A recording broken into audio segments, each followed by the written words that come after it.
My destiny has been calling me since I was in my 3rd year of medical practice. I knew deep down myself that I need to be inspiring people, encouraging people, exhorting people, motivating people, and help people to become the people they were born to become.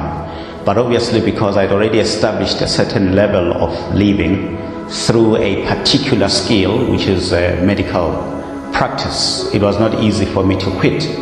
But my destiny kept calling me, and I became more and more frustrated being in medical practice. You were, even though your medical practice had been successful, you felt like a personal failure. Yeah. Why was that? For me, success is being all what God wants you to be, doing all what God wants you to do, having all what God wants you to have, and giving all what God wants you to give. And I know it sounds a little tricky and too broad, but that's exactly what it is. Now, you may not believe in God, but you could then turn it around and say, being all what you believe you should be, and doing all what you believe you should do, and having all what you believe you should have or possess, and then giving all what you believe you should give. So for me, you've got to be in order to do, so you can have in order to give.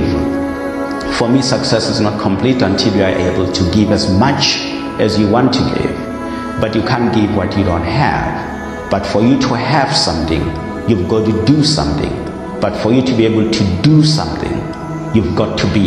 In other words, you must become a doer. So it begins with being. And I believe that human beings, the word being, it's an English word which means to become.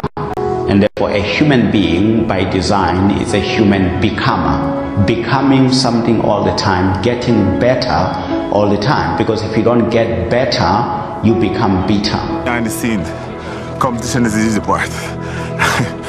Behind the scenes is where the work is done.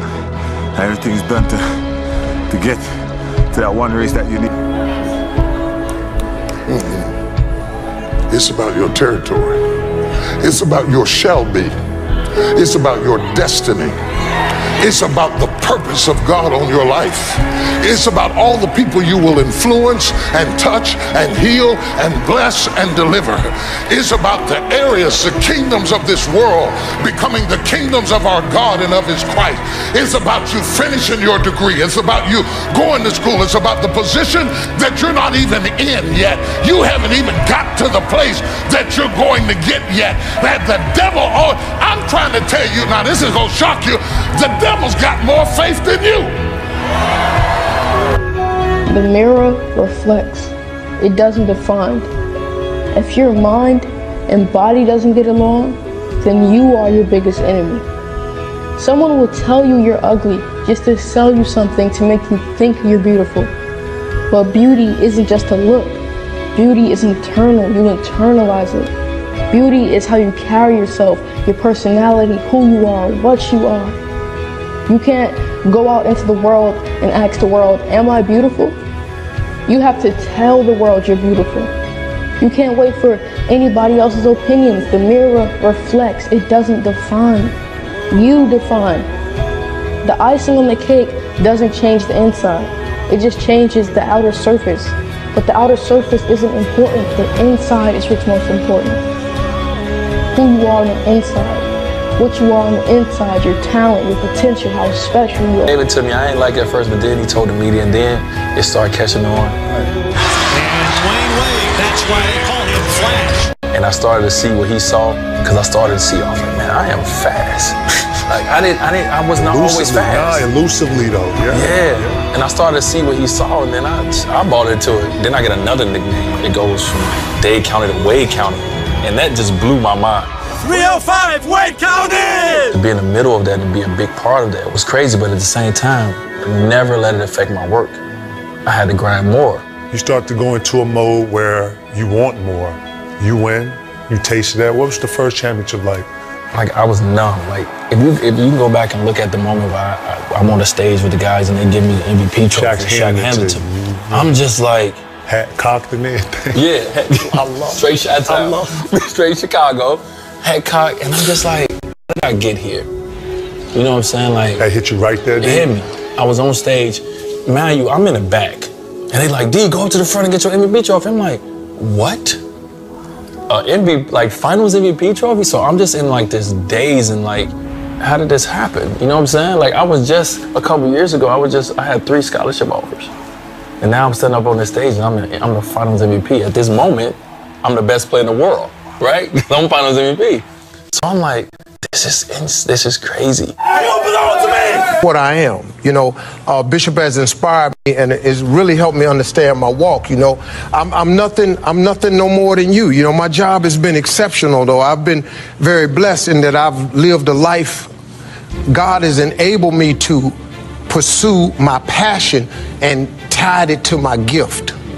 I'm gifted at comedy and I've been able to pursue it. So I wake up every day and for a living, I play music and tell jokes. How big of a blessing is that? But you know, people, they look at that, but see, you lose sight of the fact that I'm 54 though. And you don't know the fact that I've been doing this 27 years in order to get to the point where I can wake up and play music and tell jokes for a living. It's like my guest Tim Gannon, who explained the fact that he wanted to play polo. He didn't buy a pony till he was 40. He saw the first race at 16, the first match at 16. He didn't get that till he was 40. But so people look at him as the owner of the Outback Steakhouse and they go, wow, but they have no idea the journey and the stress. And what I want to talk to you about is stress. What stress is, what it really is. How it's necessary if you planning on getting to where you're trying to go to. See, stress is God's way of training you. It's preparation. But what most people do is, see, once you get stressed, you don't want that no more. So now you give up, you through. I was not always this strong guy you see. I went through a lot of hard times in my life to get here today. And a story I'll tell you real quick. I tried once to get in the Air Force to be an Air Force pararescuer. And I quit for fear of the water. I was 175 pounds. I left the Air Force 4 years later at 300 pounds. I went from 175 to 300 pounds. There's a long story in there on how that came to be. But I sat around and read a book on the Medal of Honor. And those guys, all I wanted to be was an uncommon man. In my whole life, I was not that. Much worse than that.